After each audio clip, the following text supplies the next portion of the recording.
Hello and welcome. Here we are in lecture 20. We're getting there, folks. So, in today's lecture, we're going to kind of do a little bit of a reflection and look back at some things we're doing in Chisel and actually kind of clarify some things. So I've created these slides over the last few quarters where I've looked at student submissions and seen some things that were, left room for improvement, or other times just talking the opposite, where the students found points of confusion and tried to clarify it. So here's my attempt to kind of take those miscellaneous confusions and concerns and kind of put them all in one lecture. I also tossed in a few pro tricks for things you can do to kind of make your designs better in some corner cases. So let's get to it. Um, so as I said, one of the most common things I think comes up with students is trying to make sure to have the right um, appreciation for how Chisel works internally. So we're going to recap how Chisel works, how it actually functions, and also talk about some things to avoid. Okay, so we can go ahead and load up a notebook. Make sure it goes through. Great. Okay, so as a reminder, let's talk to us about how Chisel works, right? So your Chisel design is actually a valid Scala program. If it wasn't a valid Scala program, you wouldn't get a compile. It would be a compile error, right? So by virtue of it running and getting past compilation, it's a valid Scala program. Doesn't mean it's correct, but at least it's Scala. And so, well, Chisel is just a Scala library, right? And we in this course kind of do this special, treatment and kind of act like it's a special hardware language. Really, it's just a library in Scala, right? But we act like it's a domain-specific language, right? And so when executing your program in Chisel, at the end of the day, it boils down to you create some sort of Chisel object, whether it be by direct instantiation or a reference which caused to be instantiated. And so every Chisel object is a thing, right? So even a literal, like, a 4 as a uint is actually, a Chisel object. Or let's say io.in already exists and you negate it. That knotted version of io.in becomes a new Chisel object, right? And so each one of these Chisel objects has inputs and outputs. And all these objects are being tracked automatically by the internals, right? So you may remember, for example, you've gotten this obscure error sometimes when you're trying to write Chisel. It talks about, not a raw module, whatever. That usually occurs when you have Chisel connection statements or instantiation statements and you're not inside of a module, right? If you're inside of a module, it works fine. But if you're not inside of a module, it's complaining about stuff. And the reason why is when we extend module, under the hood, Chisel, of course, is doing a lot of stuff with object-oriented inheritance to kind of capture these Chisel objects, right? So if it's not able to capture these Chisel objects, it wants to kind of tell you that. But for us, we know, okay, so all these Chisel objects are being tracked. And then when you make connection operations, whether it be, a single connection or a bulk connection, these have side effects. And, they're particular, they, connect the output of one thing to the input of another thing. And so really they actually just change the input side to having a reference to the output just filling it, right? So once again, as I keep saying over and over again, right? Think of your hardware design as really just a Scala program that instantiates Chisel things and connects them. And so really, when you kind of have that perspective, you can kind of put it all together, right? And really, when we talk about how nice we have these generators and flexibility and parameterizability and all this, it's really just a Scala, right? With flexible Scala program, we can kind of put it all together. And so when we're designing a generator or a module in Chisel, right, our goal is to properly connect things internally and to the inputs and outputs from the module, right? Um, that's kind of the goal. Sometimes students will try to create structures that make sense to them. It's the way they want to do things. However, they don't bother connecting it to the input or output.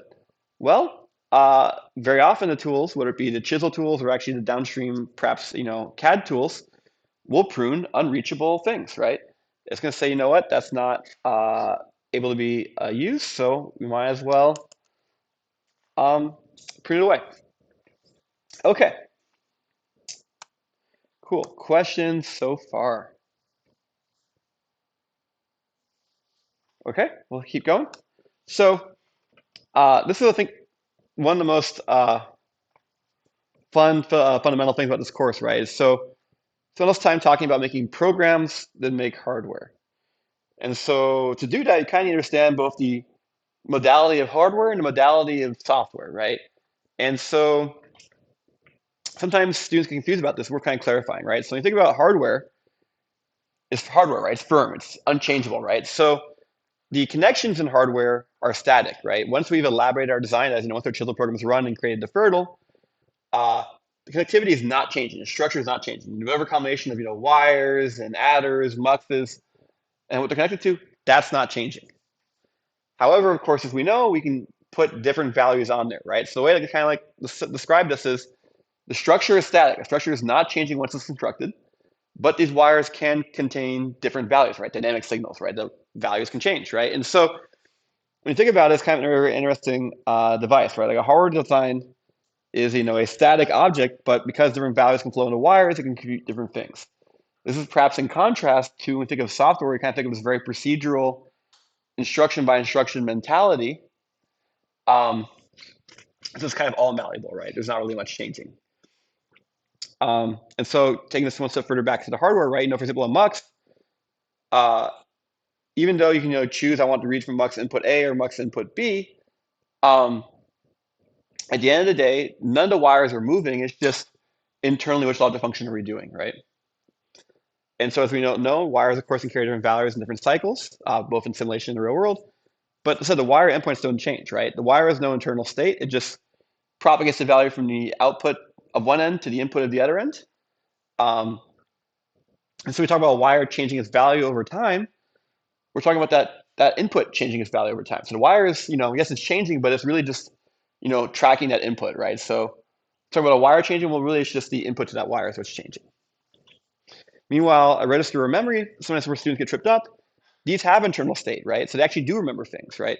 And we only can see changes visible to these at the rising clock edge, as opposed to wire, which is instantaneous, right? So at a rising clock edge, a register takes input value and that becomes this new output value and its internal value. And so I think the confusion is that within Chisel, we don't often show the clock, right? Usually it's implicit and kind of hidden automatically. And so sometimes it's easy to lose track of things like this is a register versus a wire. And so sometimes certain designers have conventions with regards to the name things. So they might, for example, name things that involve registers with a ending in underscore R, right? So that way they know when they see that variable name somewhere in their code, they know, oh yeah, this is not just any old reference, this is a reference to a register. And that way it's kind of really clear from the name. So these kind of conventions are common, so it's kind of good to consider that. And so if you haven't done that already, maybe it's worth considering, can you make your names perhaps more methodical and procedural to be more clear about what they are to both help you as well as others reading your code? Cool. Questions? Okay, we'll keep going. Um, and so uh, this is another kind of thing in that same vein, where people get so concerned about last connect semantics, they keep thinking the hardware is changing. And once again, the hardware is static. It is the values in the wires that are changing over time, right? So let's kind of go through this whole problem scenario, right? So when you have multiple connections to the same place, somehow Chisel must decide who goes there, right? It only can have one input to a certain import, and you connect to it multiple times, which one wins? Well, somehow Chisel needs to pick one thing, right? Because it only connected to one thing.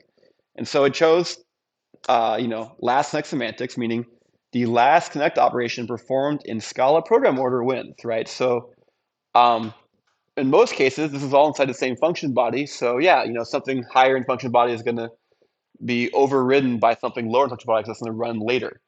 However, you have a larger program, depending on the code flow, perhaps something that's, the lower line number might actually run later and thus, quote unquote win. But the important thing to understand is when something wins in last connect semantics, it's winning in the sense that that's the connection that's actually there in the generated hardware. It's not so much, oh, that valued us one time. No, no, no. That is the connection that was made, right? So, for example, we'll go down here below, and I have iota out connected in two places. Well, what's the Verilog going to be? It's going to choose to, of course, take the second line, right? And the reason why is, well, originally when this module is created, right, there's modules representing, there's children components representing the input and output ports, sure. And so we connected the output to the input. That was there. So nothing new is created by this line. It just internally changed io.out in to point to the output of io.in. Okay. And then also this other line gets executed, and it executes later in program order. It's going to once again change the internal inputs of this chisel object to point to something else, right? So it was pointing to io.in, now it points to 3.u. So you see that in the Verilog that win is there, right? So it's not just by chance, right? Every time, right? This hardware is static in structure. Now, this gets a little more confusing. I think sort of people get tripped up when we bring when statements into the mix, right? So when statements, the name when, I don't fully love that name because I think semantically it kind of conveys to humans, by the language knowledge, and, implication that, there's some sort of temporal, notion. Oh yeah, when this occurs. So I think people very often who are Verilog experts kind of want to equate when perhaps as like a Verilog always statement. And that's not quite what it is, right? So really what it is it's a way to handle the case of when you want to have conditions, right? So uh, as we said, we only can connect something's input to one thing. If there's multiple such things that could be connected to it, well, it's got to go through a mux. In the case of a when statement, we're basically saying the conditions of how to control that mux, right? So this module is originally written, right, finds anything that has a value greater than 3. And if it is greater than 3, it caps it at 3. Otherwise, it leaves it unmodified, right? And so if we go ahead and run this, we see that, oh yes, this turned in to a mux, right? So io.out can only be connected to one thing. And either it is the case of when ION is too big, it's capped at 3, or it passes in straight through. And so you can see that the fact that you have this thing on the left side of the connect statement in 2 different places, well, that's moderated by this when statement. So the when statement kind of is going to turn into muxes, and the muxes are going to be controlled by these when conditions. So the structure is static, right? Even though it seems like there's some sort of temporal relation here, this turns into a concrete mux with a static set of connections. It's just as the circuit is actually being executed, whether it be in actual hardware or in a simulation, the value of IO in is going to determine which way the mux selects. Whew. Okay. Questions? Okay, we can keep going. So the other thing comes up, and I think this quarter has done a much better job. I still want to cover this, is to be careful with var, right? This var construct. So more generally, mutability, right? And so in particular, just from a very pragmatic point of view, as I said, the Chisel is just a Scala program, constructing Chisel objects, connecting them together, etc. The Chisel library can't tell when you declare something as val or var. That's not something that's really visible to the hardware, right? And so um, as a result, part of why I'm so strong to encourage folks to use val and really use var just about never or very rarely is a whole class of errors that you can make using var that you can't do with val. So for example, in this incorrect thing, you're able to reassign counter, right? So counter is assigned to something that's a uint instance, in this case, such as a literal. Now it's assigned to the result of the addition of counter to itself, right? So it's actually, in this case, it's not going to be a loop. It's actually going to take the old value that counter had, which was 0. So it's going to be 0 plus 1. So you can see a counter in this hardware is always going to be 0 plus 1. That's not quite what you want. Versus, of course, if you use a val, if this was a single equal, it would yell at you. And here in this case, we actually want to build a counter. Well, yeah, then we got to throw it out in the register, and then they actually will have the feedback path and its connection, right? So it's kind of worth kind of keeping it all in mind, right? Okay. So a couple things to kind of point out, right? Number one is I think sometimes students uh, think they might need to use a var because they want this thing to change its value. And remember, just because I said the Scala code is a val doesn't mean the hardware itself can't change. It just means the Scala program can't change what that points to, right? So as I said, static structurally, dynamic values, right? So even though using vals to build things up, that's a static structure, that's fine. Uh, internally, these wires are registering change value, right? So the fact that the var is not needed, right? And of course, to build a counter, you need a register, right? Just simply having a literal, you don't have any storage to hold it, right? Okay, so as an example of how var can get you in trouble, like I said, that one of the biggest things is occasionally, late at night when you're just hacking away, something equals is a very common expression to write in many languages, and that's great for Scala, but that's not what you want to do in Chisel, right? So here we have a module which does the right thing. This is basically kind of like before doing a thresholding thing. In this case, it's basically a ReLU, right? If it's below 0 and cap it at 0, otherwise it's going to be linear. Okay, so yeah, this is doing the right thing. Cool. If I just made the smallest of typos and made this an equal rather than a colon equal, all of a sudden I got a broken module. So single character mistake is going to cause no errors, no warnings, but give me the wrong behavior, right? So we talked about, oh yeah, when uses muxes. Well, in this case, it's not a connection. It's actually just reassigning W, and W is connected to the output. And so that's just going to change. It's going to reassign W and cause it to happen. So yeah, this small change is big outcome. So for example, if this was a val, in the beginning it works fine, just because yeah, it can't tell the machine val and var when it's actually generating hardware. But if I made that mistake, it's going to stop me, right? It's going to say, hey, wait, I'm trying to reassign a val. You can't do that. So yeah, really, really, really, really, really um, be careful with var. Um, One error message in the prior term came across a few times, but I don't believe I saw it on Slack this term. Is occasionally you see someone say something like, you see this error message pop up, source has escaped the scope of which of the when in which it was constructed. You're going, what the heck is it talking about, right? Well, what happens is if you declare something var, then you reassign it inside a when, and then you change that or connect that outside that when, you confuse the heck out of the Chisel tools. So if you need another reason not to use var, creating vars and reassigning them with and whens can confuse the heck out of it. And that's what the warning comes from. Cool. Okay, so we went ahead once again and fixed our design. But you can see how, yeah, really when you can avoid var, and hey, we learned some functional stuff that makes it kind of easy to avoid using var for many cases, especially for map and reduce. Cool. Questions?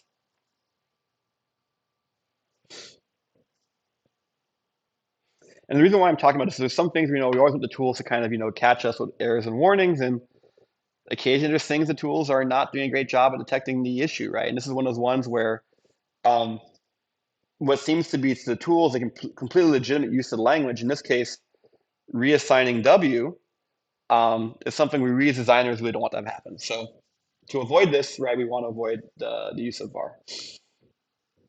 Okay, let's keep going. All right. So kind of in that same spirit of trying to limit our mutability, in some of the earlier labs, we used mutable collections. They aren't the worst thing. I would say they're a lot safer than using a var, but sometimes you don't even need to use them, right? So, for example, here we have an array buffer to go in and increment everything by one. Well, instead we could just do that with a map, right? And actually here we did it as a map.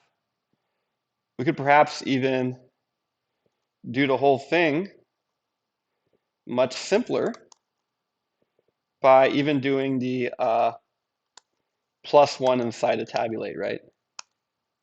That's even simpler still, right? Actually, wait, I need to do the 2int. Why did I do 2int? I don't think that's even needed. Okay, but we can fix that at some other point. But you can see how this kind of all comes together. But yeah, so once again, things like fold left, things like for each, things like map can help. Okay, well, keep going. Quiet crowd today. All right. When it comes to design, one thing you like to do sometimes is reducing special cases. So we keep pitching parameters and have flexible generators, take parameters and do the right thing. Um, Sometimes you have your logic and it works for most of the cases, and there's some sort of corner case where you need to handle it. And often time to handle that corner case, you might use like an if statement or something, right? And if it's like one corner case one time, an if statement's not the worst thing in the world. But sometimes you need like an if statement per corner case. And if there's multiple corner cases, sometimes you have a lot of if statements, sometimes even like a cross product of all the if statements that kind of adds up.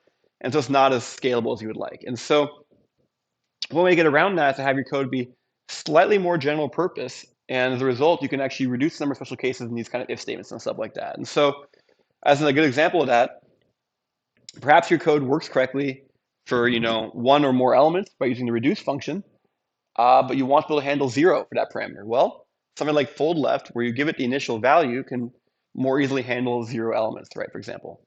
Like I said, so sometimes, despite best efforts, you will have an if statement or two for a corner case. The purpose of the slide is to try and get you to think about perhaps making code a little bit more general, and sometimes as a result, you can kind of remove some special cases. Cool. Okay. Um, Additionally, you may also be wondering about for and for each.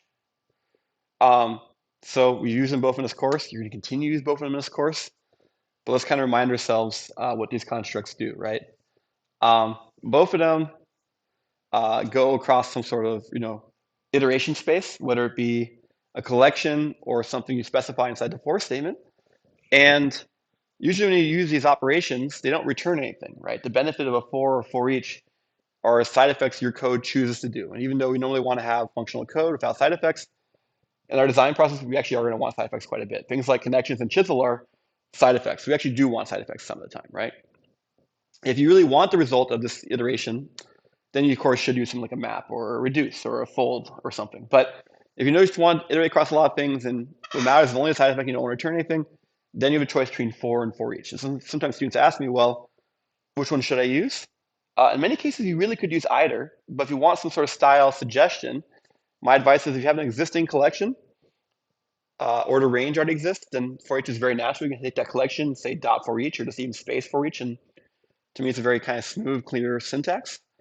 Other times, maybe you want to have the numeric range, and rather than making numeric range and then saying for each, you'd rather just say for and I and then point to the range right there.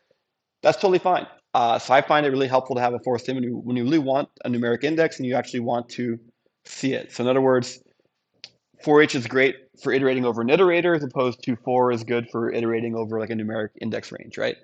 And technically, yes, you can use zip with index with for each to kind of get the index back out if you need it, but I often find it's easier if you need the index just to do that before. Cool. Questions? Okay, we can keep going then. Um, and so this is a small one, but it's worth bringing up.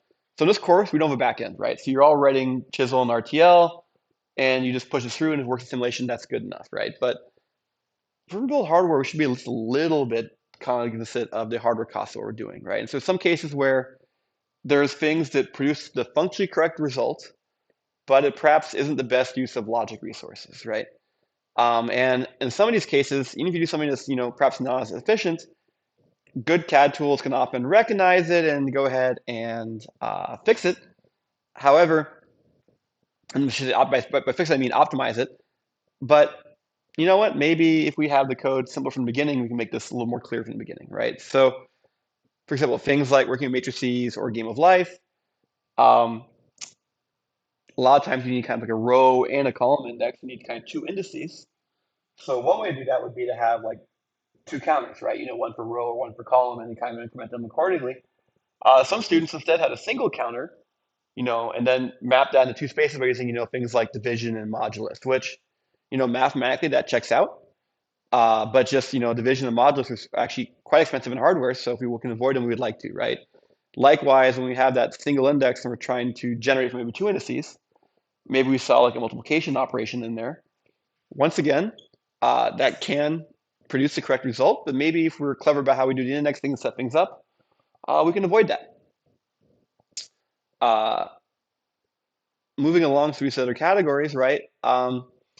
Another one is, perhaps if you're a proficient programmer in software languages like C or Java or whatnot, used to when you do bit manipulations to doing things like shifts and ands and ors.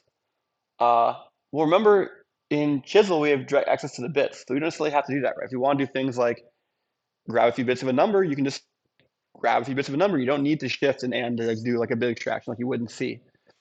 Or other things like even tail and head are very handy at times. And then of course, when you want to put a number back together from constituent parts, you don't have to do a bunch of shifting and oring. You can instead just use the cat operator. So it's one of these things where, like I said, this code, if you write it correctly, it's not going to produce the wrong answer. It's just going to have hardware that's doing, shifts and ands when instead it's just wiring and bit extraction, which should basically cost you zero gates and maybe just some wires. So yeah, this is kind of going to be more clear. And arguably, if you have things like, bit extraction or concatenation, I think that's a lot easier to read, not just more efficient than instead of having, people doing manual shifting and anding and such. Okay, we'll keep going for some more questions. This is another style point, and that is to avoid declaring significant hardware modules inside a when statement. So once again, remember, when we talk about hardware is static structurally, right? So even though you put something inside a when statement, that doesn't mean it's conditionally instantiated. No, no, no. The hardware is always instantiated. The when just makes it conditional for whether these connections are set up in a certain way, right? So if you want conditional instantiation, that's of course not a when. That's a if in Scala, right? And that if is evaluated only once, right? It's evaluated when the hard model is being elaborated to make the design. And once again, once it's evaluated, the choice that went is the way it went, and you have the static structure, right? Now, when it comes to, like I said, instantiating a module inside a when, I have this example here where we have, a counter down here. I should say, here's the counter. It's inside. It's declared inside a when block. So you think about how this might look. Well, how is this going to pan out? Well, to go ahead and run this and go ahead and look at the Verilog, I want to emphasize. Okay, well we see, okay, wrap value just count plus one, um, and then count gets the wrap value. Okay, but you're sitting there going, wait a second. When does the counter get turned off, right? You know, count is basically always being set to wrap value unless it's being reset. And wrap value is always doing plus one. So uh, how does IO.enable control things? Well, IO.enable doesn't actually control the counter. What IO.enable is controlling is the connectivity for IO.out. In particular, the IO.out is always going to be connected to the mux, right? It's just a question of, based on this condition from the IO from the when statement, what is connected to the count or what is connected to zero, right? So you can see, for example, uh, the IO.out is the result of putting a few things together, and we can see either it is if IO.enable is true, well, it gets the count. Okay, so count. If IO.enable, we get the count, so this connection's like it happened. If IO.enable is false, we get the zero, which is default behavior, right? So once again, I want to point out that this counter not only always exists independent of the when statement, it's also always counting independent of the when statement. So by putting the counter inside the when, you aren't like telling the tools to kind of enable or disable counting, right? So this is why I think from a readability point of view, simply pulling this count out to me makes this module's behavior more clear because now you can see, oh yeah, there's a counter. The counter is always counting, and it's just a question of when IO.enable is true, should I be outputting the count or versus zero, right? So that makes that kind of behavior more clear. So um, it's going to work just fine if you clear your module inside the when. It's just clarifying the intent, right? Like I said, so whens really only have impact on connect statements. They don't impact anything else. And so whatever declarations or Scala code you put inside the when doesn't matter. The when's only impacting that. Cool. Questions? Okay, we can keep going.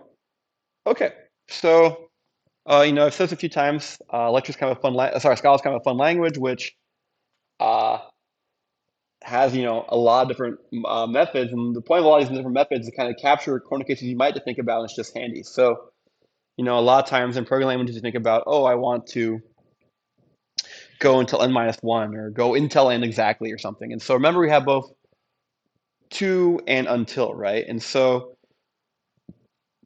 until is a kind of a default one, so it's going to be from 0 to n, right? So if n is 4, we get 0 through 3, right? But if we want to actually include that, we can actually, say 2 and actually get the 4, right? And so the reason why I'm talking about this is between using until and 2, you can often remove the need for a -1 or a +1, depending on how you're using these codes. Cool. Now here's one that I think I covered a little bit in lecture earlier in the course, but it's worth kind of coming back to make sure everyone's clear. Sometimes students get confused between require versus assert. And assert's confusing because there's two flavors of assert. There are asserts from Chisel, and asserts from Scala, and they both are called assert. So let's talk our way through this, right? So an assert for Chisel is something that we're going to, an assertion or something we're checking. Okay, A is less than B or something, and that's something that's going to be checked in simulation, right? Meaning the hardware design's already been elaborated, and in its operation, we're checking that assertion, right? So it's not going to be checked during hardware construction. It's going to be checked during simulation. So to do that assertion check, it's actually going to, use non-synthesizable Verilog, and we'll see an example of that on the next slide. And so that's what the Chisel assertion is going to do.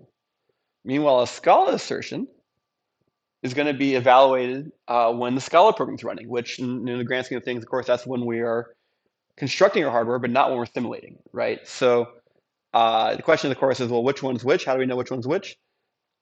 It's all about the inputs. If the result of the assertion is a Chisel bool, the result of a binary outcome in Chisel, you get the Chisel assert. If it is a Boolean, as in a Scala comparison, then of course you get a Scala thing. So you can use, by simply doing that change, you can kind of do one or the other. Now you may have seen some places in code we use require instead of assert. So require is a Scala construct, and it's going to be evaluated at runtime in Scala. And so the language included both require and assert because they actually have slightly different purposes and slightly different functionalities. So require is intended to be used to kind of make sure that inputs to a function or a class are sane and obey certain properties, while assert's more for checking the internal state of your object to make sure it didn't, do anything wrong or get broken. And so as a result of this, there are flags you can give to the Scala compiler that actually will remove assert statements from a production build. So if you want to go fast, you actually can drop them and have a smaller binary that runs a little bit faster. Sure, no problem. Requires can't be removed. They're always going to be there. And so when it boils down to how I recommend doing this for hardware design, I recommend using require to check your parameters as they come into modules to make sure they make sense. That's the Scala evaluation to make sure that, yes, I'm building giving my generator parameters that, make sense. So you want to check that in Scala with require. And then, of course, use the Chisel asserts inside your hardware design to, check various properties, perhaps for debugging and verification. I actually would use the Scala assert pretty sparingly. So let's go ahead and go to an example of this. So you can see here we have a Chisel generator. It takes in a parameter width. Okay, we've done that all quarter. In this case, we're going to require the width is greater than 0. And oh yeah, we also check the value of it, right? So first, we just look at just the require statement and look at the Verilog. Yeah, okay. We just passed something straight through. Pretty straightforward thing. So you see, for example, this require statement was enforced by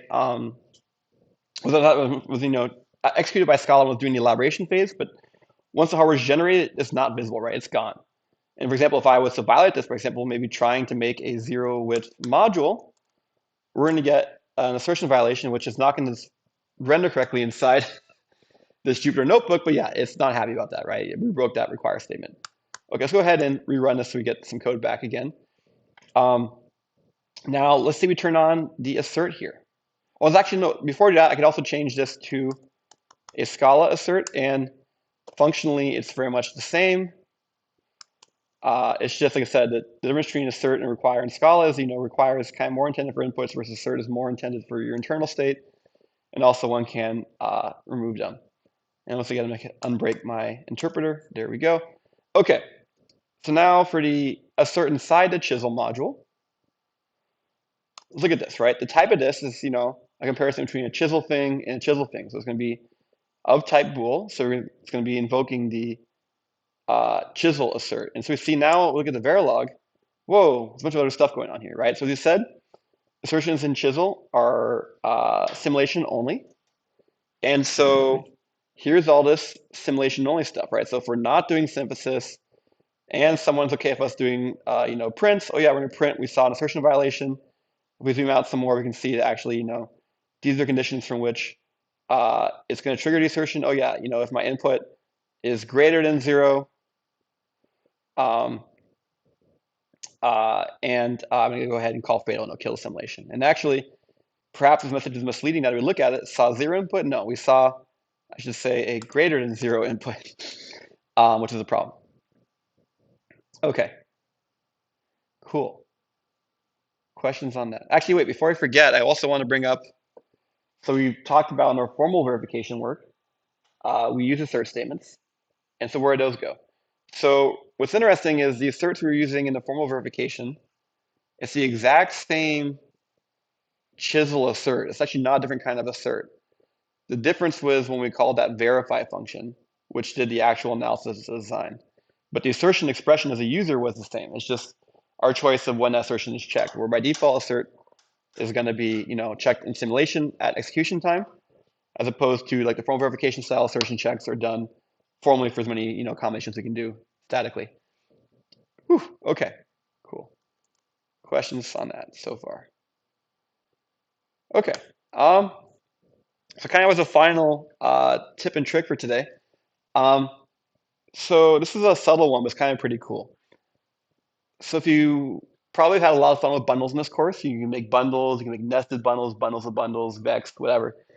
Um, when you go ahead and make a memory and its type is a bundle, when generating the Verilog, Chisel chooses to give each field of your bundle a different memory, which kind of makes sense, right? If I, have, let's say in this case, in this example, I have a two element, bundle A and B, one's 1-bit, one's 7-bit. I can go ahead and, make a memory, and yeah, I can give it that type. If we go ahead and look at the Verilog, I'm going to have to zoom out to see this. We can see that we have actually two memories, right? One that is 1-bit wide, and one that is 7 bits wide. So two different fields, A and B. So you see memory of A, memory of B. Each thing has all these fields. And so when trying to make the most of our resources, this behavior is actually maybe not what we want, right? For example, working on FPGA, if I have B RAMs, I'd rather keep A and B together and make full use of one BRAM rather than using two BRAMs and actually not using most of the bits, right? And so this is kind of hack we have where we can actually kind of temporarily act like these things aren't a bundle, right? So what we're going to do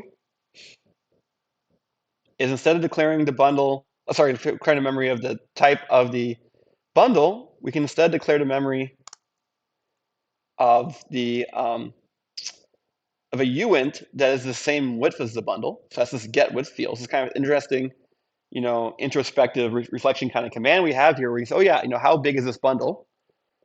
And then turn that into width. So basically declare it of a uint of that width. And then at this point, we've declared memory of uints. And so if we actually want to go ahead and extract those fields, the whole point of a bundle is having structure. So we want to extract those fields, we can then use this as type of to kind of reimpose that type. So whether it be a network or a memory, like I said, there are, or maybe perhaps maybe a external black box module. There's various times when you want to kind of take your bundle and turn it into just, a flat uint, and then perhaps taking that same flat uint later on and then re-extract that structure. So this particular change we just made, now our memory is once again 8 bits wide. And we can see it pulls out the fields A and B accordingly, right? So it's doing the right thing. Oof, okay. So we've done it. So this is a kind of cool little trick up your sleeve. It's a very, sneaky trick, but sometimes this comes up where you need to do this. I would recommend the style above for the most part, unless you know why for various performance or, routing reasons why you want to have this. But it's kind of cool to be aware of this, right? Number one, you can take a uint and, turn it into like a bundle and pull the fields out of it. You also can just figure out how big a bundle is. So it's kind of cool to be aware of these two properties to do this. Okay. Well, that was the last slide I had for today. Is there any additional questions I can help with? Okay. Well, then if there's no more questions, I'll wish everybody a good weekend. We posted on Slack the project presentation orders. So that's for Wednesday and Friday next week. We'll have a next lecture in person on Monday on Fertile, and that'll be the final week next week. So with that, have a good weekend and talk to you later, folks.